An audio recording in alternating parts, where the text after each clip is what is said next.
topic in the whole 2 days, I'd say. So I had planned to just talk and not do any even slides, but then last night, actually over dinner, Charlie, I had an idea.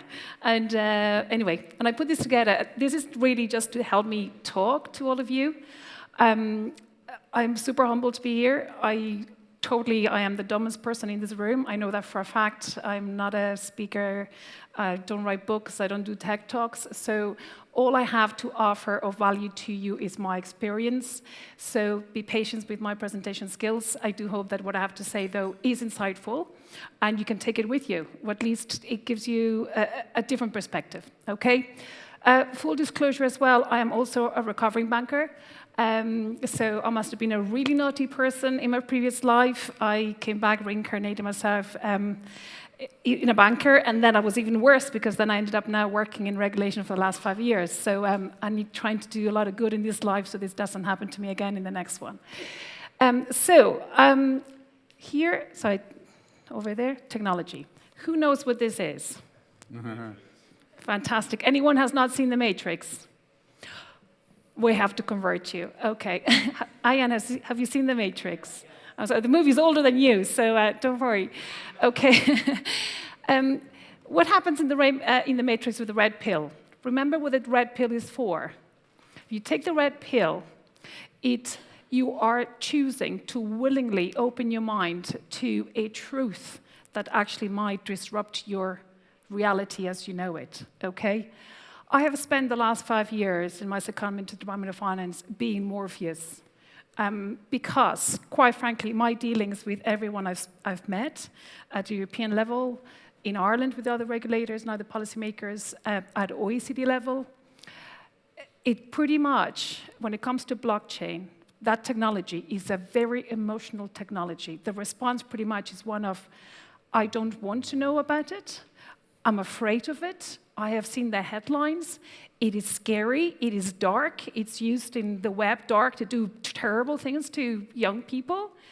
And then there are the ones that are willing to take that red pill. I'm like, hold on a second, what is this? What do you mean? How does it affect money? How do you pay for it? But how does it work? What's proof of stake?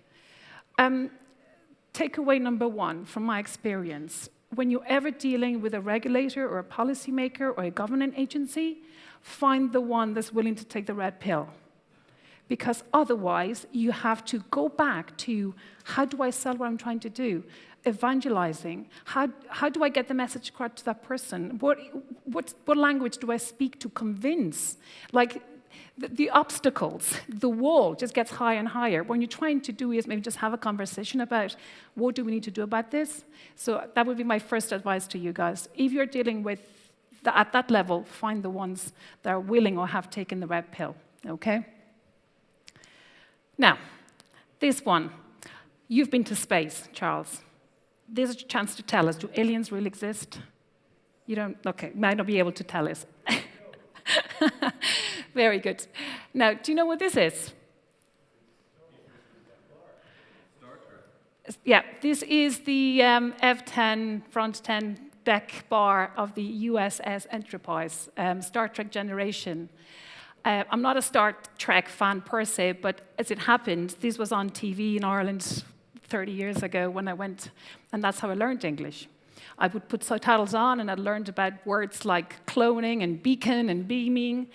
But anyway, this scene reminds me a lot what a room full of regulators looks like. Truth be told, this is all, I suppose Chatham House rules, right? I'm not going to get into trouble here.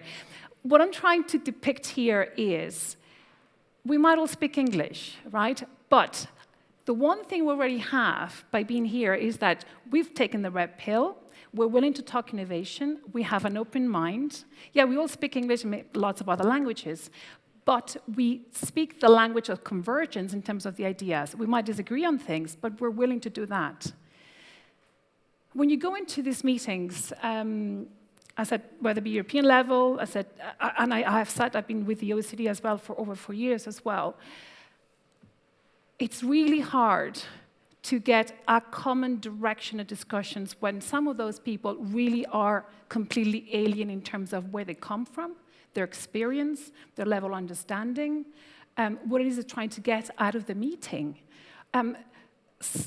That was a complete shock to me. I spent 20-odd years in corporate, private sector. My credo was increase shareholder value. Not once did I consider how does policy come about? What's the machinery that actually converts ideas into policies and regulations? Never I considered that. Then I started going to these meetings, and I really go in, and I see a Klingon, and I see and you go, how are we going to get together to agree something that makes sense, that is workable for everyone?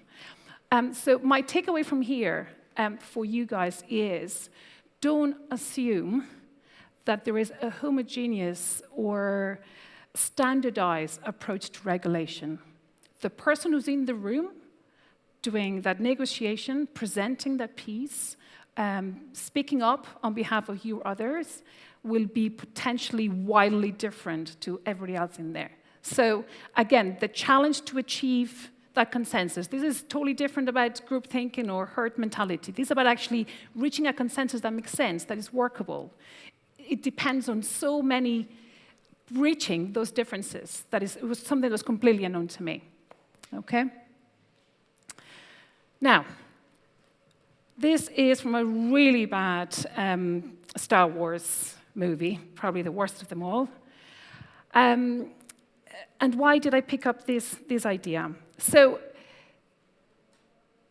when we talk about blockchain, certainly in my last 5 years dealing with it in the Department of Finance, we talk, or again, it brings this emotive reaction because it touches on money.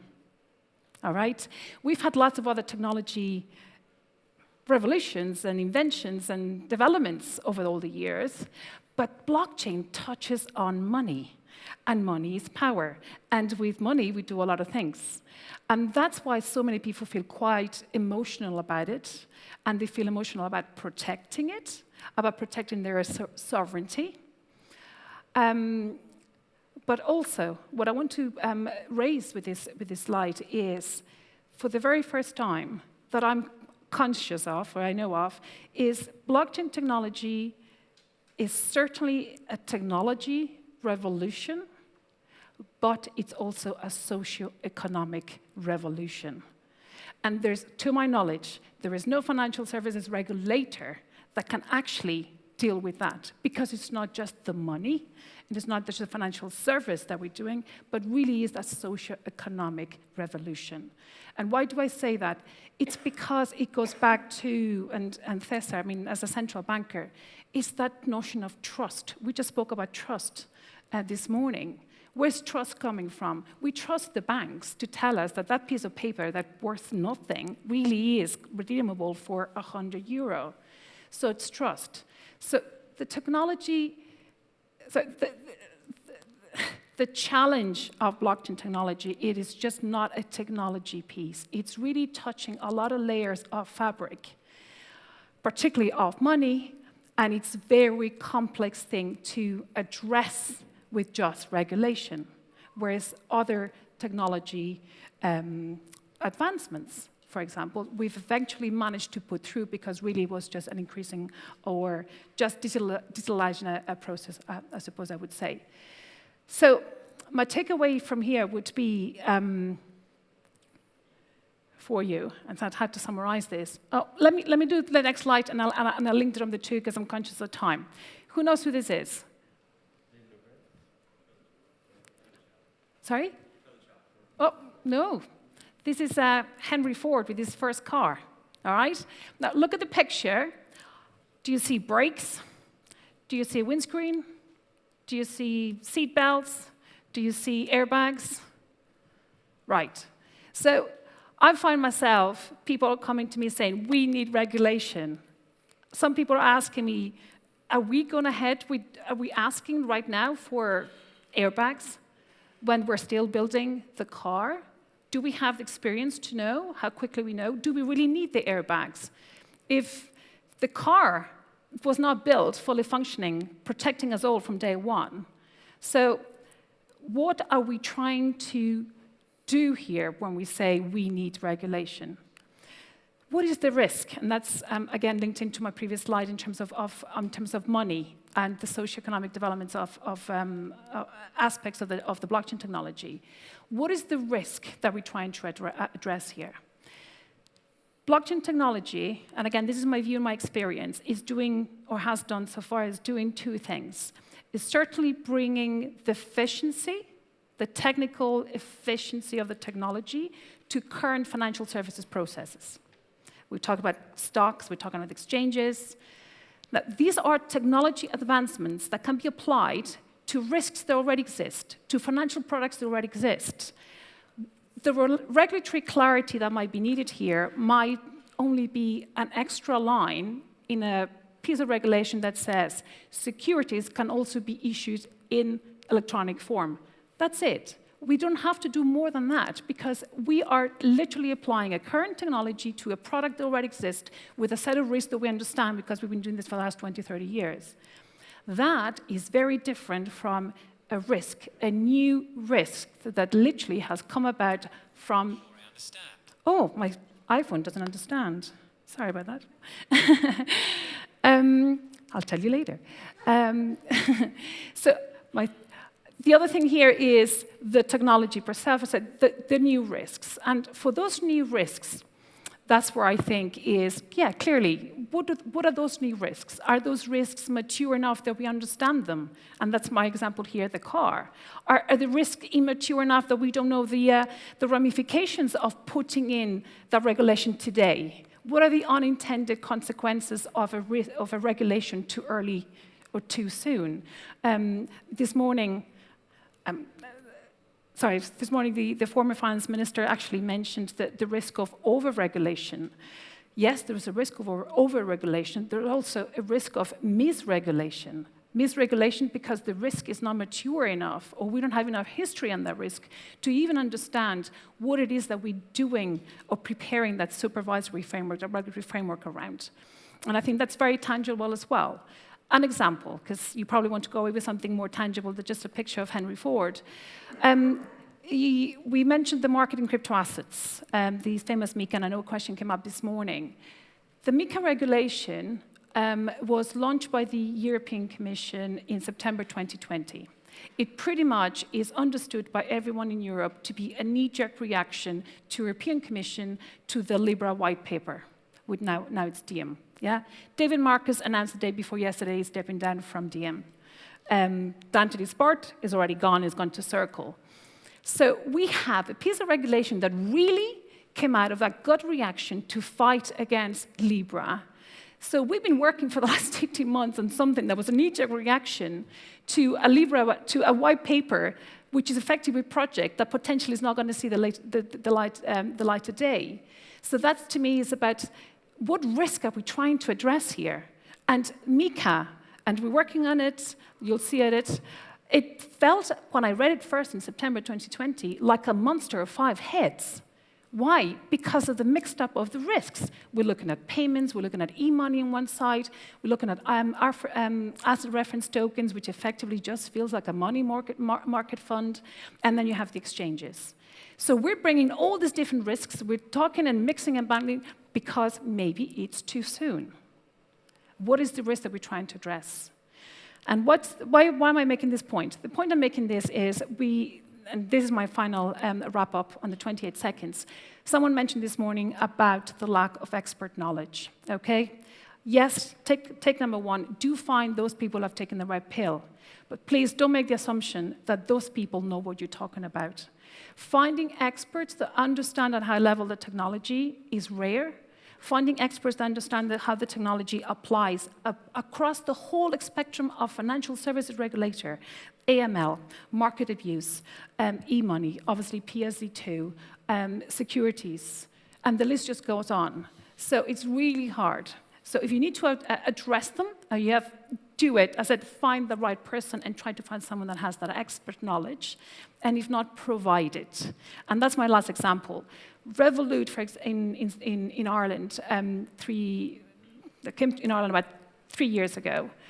At the start of the pandemic, we used to have 11 banks in Ireland. Now we had 5. We have now 3, and the 3 are still owned by the government. So not a very good banking sector, as you can imagine.